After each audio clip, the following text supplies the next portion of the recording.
Aquarium প্রজেক্টের আরেকটি নতুন ব্লগে তোমাদের সবাইকে স্বাগতম। তো আমাদের যে ফ্লাওয়ার ফান ফিশটা ছিল এটা কিন্তু বেশ অনেক দিন যাবত অসুস্থ ছিল। তো এটাকে সুস্থ করার জন্য কিন্তু আমরা বেশ কিছু পদক্ষেপ নিয়েছিলাম, যার কারণে কিন্তু এটা এখনও পর্যন্ত সার্ভাইভ আছে। সম্পূর্ণভাবে সুস্থ হয়ে গেছে এটা বলবো না।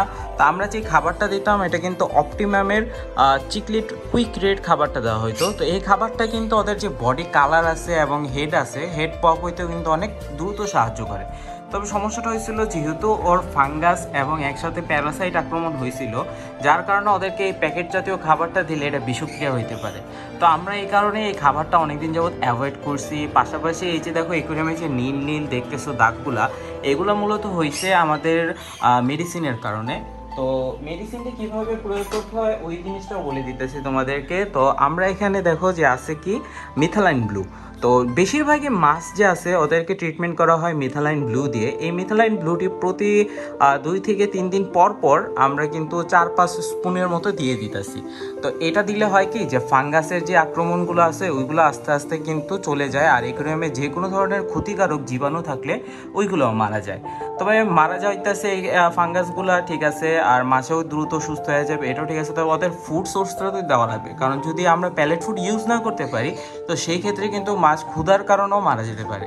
প্যালেট ফুডটা হয় কি যখন মাছ সিক থাকে আর প্যারাসাইটে আক্রমণ হয়, প্যালেট ফুডটা হজম করতে পারে না, যার কারণে ছোট ছোট যে মাছ আছে ওইগুলো দিতে হয়। তো এখানে গাপ্পি ফিশ আছে আমাদের, দেখো ফ্যান্সি গাপ্পি।